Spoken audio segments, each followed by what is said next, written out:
These 3 marketing moves will literally bring you hundreds of leads to your school and academy. Listen, if you're new here, my name is Jennifer Waters. I'm actually the founder of 7-Figure Dojo, and I got started in this whole thing like many of you. I actually started doing martial arts when I was a child. My dad started our first school back in the early 80s, and as I was growing up, the school just wasn't doing so great financially. Now, don't get me wrong, we had great students. People were in their black belts. I was competing and winning in tournaments, so were our other students, but we just weren't bringing in revenue. Fast forward, I was graduating high school. We were looking at shutting down the school. My dad, my mom, and I said, no, we really are just passionate about martial arts. So I started traveling the country. I started figuring out how to be able to grow the school. Did mentorship, marketing, systems, and strategy, started implementing them in our own school. And we grew from a few $1,000s a month to making over $1 million a year in about 4.5 years. Now, fast forward again, 14 years later, we have still been making multiple 7 figures with our flagship school. And now we actually work with schools and academies all over the world. We've worked with probably about 275 plus schools and academies at the time of this recording. And 7-Figure Dojo is the name of the company in which we do that with. Now, I'm going to show you those 3 marketing moves that are so pivotal that changed the name of the game for me and my school, as well as countless other schools around the world. And I want to just go ahead and empower you right now that you can do this. With the right tools and with the right mindset, you can go from a struggling school owner to a thriving school owner with a team. You can go from barely making rent to having so much profit that you are able to invest into yourself and into the team that you desire in the future. So the very first thing in order for you to do this is you got to get serious about the business. I remember a time in which I had a conversation with my dad. And in this conversation, we really had to have a heart-to-heart because I was getting ready to graduate school. There was an opportunity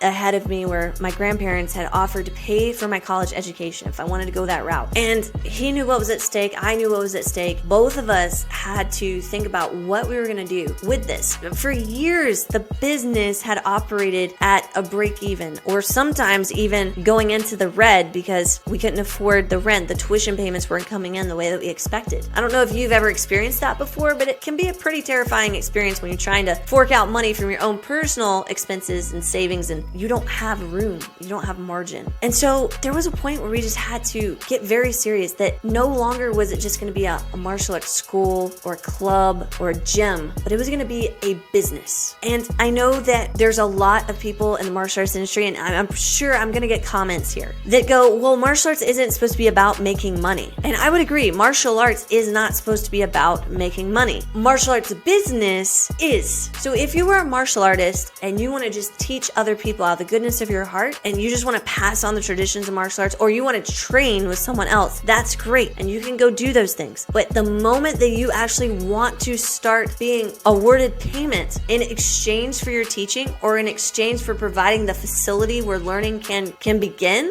when you make that switch, you have to fully make that switch. It can't be, I'm going to dip my toes in the water. I have to take a full dive head first into becoming a business. And we didn't do that for years and years and years. We had one foot in the water, one foot out. We were traveling around. I competed a lot as a kid. So the school would be closed on the weekends while we were traveling. We would go to seminars and do countless hours of training to get better at our craft when we already had years and years of training, but we needed to learn something else in martial arts so we could bring it back to the students that we didn't have. And at some point, it just got to be ridiculous, to be honest. It got to the point where it was like, well, why are we doing this? We could literally just shut this school down and do this in our backyard. There'd be no rent, no utilities, no need to have insurance. Sure, we'd have strangers driving up in our yard, but they would only be the ones we invited, so technically they're not our strangers. They're not strangers, they're friends, right? I remember us sitting there and having that conversation, and then I remember going, I want to move forward and make this a business. Now, my dad had a full-time construction job as well, and so actually going and doing that deep dive meant for him, he couldn't do it. He couldn't do it himself. He had to rely on me to do it because he still had to have a full-time job. And being that I was just graduating high school, I didn't have a full-time job, but I did have a determination. And so if you are at that point, you've got to determine for yourself, am I going all in? And if I'm not, what am I doing? If I'm not going all in, then why am I calling this a business instead of a charity? Once you do to go all in. And if you want more students, you've got to make that decision. This is going to mean that you're also going to have to do a couple of other things with your decision. You see, the root word of decision is decidir, which means to cut off. To decide means to cut off. And so what are the things that you are going to cut off in order for your business to thrive? That might mean you need to go to less martial arts training seminars, and you need to spend that money that you were going to spend on those training seminars. You need to invest in your business learning. That might mean that you may have to take a step back from competing if you're an avid competitor. That might mean that you have to say no to spending more time with your family on the weekends.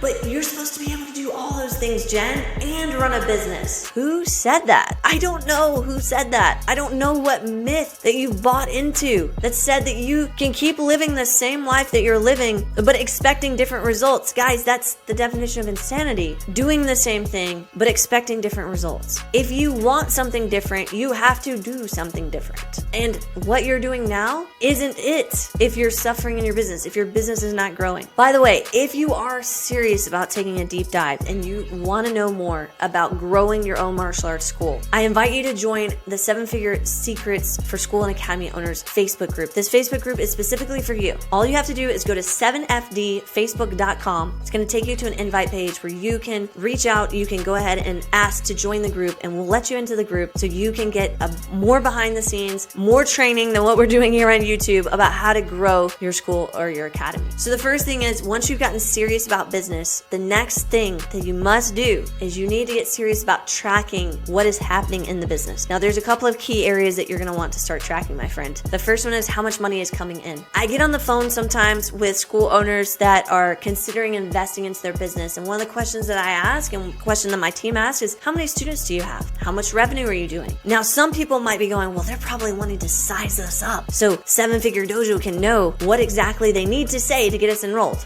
No, we genuinely want to know what stage of business are you in, because if we are going to be working together with you, we need to know the exact specifications of the school that we're working with so we can point you to the right advice, so we can get you the right results. But so many times when I'm on these calls or my team's on these calls, we encounter school owners that have no idea how many students that they actually have, and they have no idea how much money they make each month. So if you're not tracking those two things, start with those two. Number one, how many students do you have? Now, how do you calculate that? Do you need a software to be able to calculate that? Not really. If you're keeping track of attendance, another one I highly recommend, all you have to do is count how many people actually showed up at least one time within the last week. That would be what I would consider your active count. The number of people who showed up to at least one class during the week. And that's your active number of students. Now, you may have more students on paper, but some of them may be paying, some of them may not be paying, which we'll talk about here in just a moment. But you need to know how many students you have, and then you need to know how much money is actually coming in. What are you making each month? The third thing that you're going to want to know is, what are your expenses? Again, I talk to a lot of school owners that don't know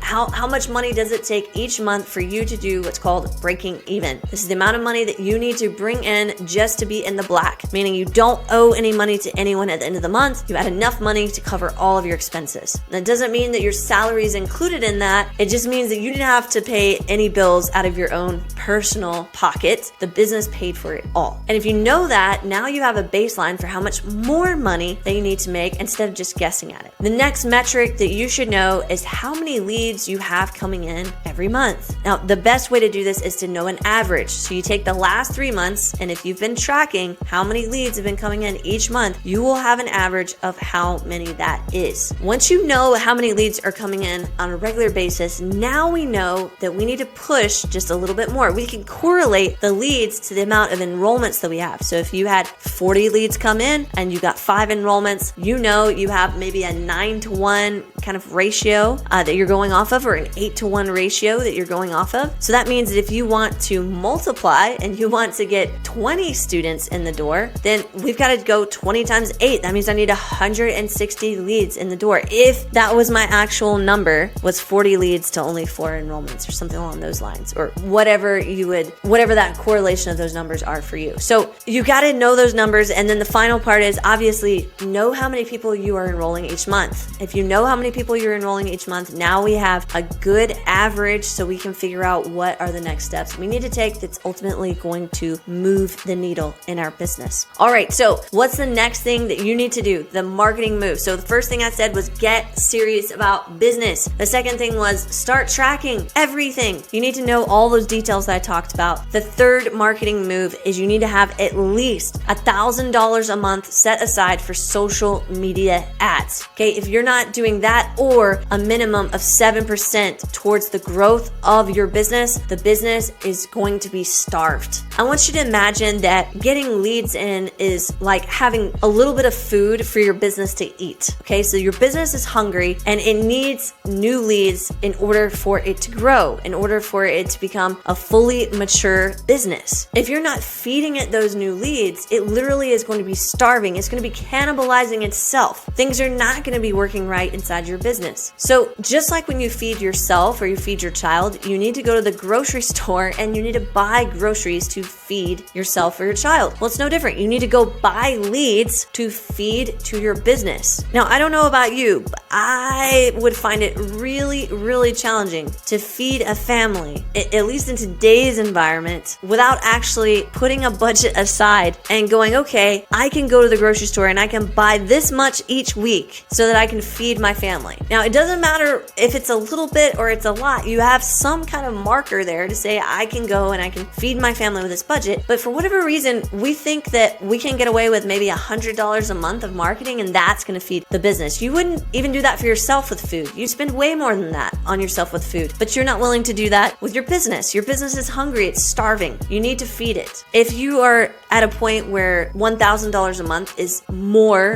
is less than 7%, then up it. Go to 7% of your gross revenue and dump it back into advertising so you can generate more leads. Now, I want to give you a little side note here because sometimes it can seem like, well, how do I know I'm going to get a return on my investment when it comes to advertising? And I hear this a lot. So I want to explain how return on investment actually works with online paid advertising or any type of advertising that you do for your business. You see, we all want a return on investment, but the way that we think about it is probably not the correct way. I remember thinking this way, so maybe you'll identify with me. I used to think to myself, well, if I spend $1,000 on advertising, but I'm charging like $150 a month, then I've got to enroll 7 students in the next 30 days just to break even. This doesn't really make a whole lot of sense if I don't do that. And I used to think this way, and maybe you do as well. But the reality is what if each of the students that you enrolled stayed for a minimum of 4 months? So at $150 a pop, 4-month minimum means that each student is worth $600. So in order for you to actually get a return on your investment, you don't need 7 students, you just need 2.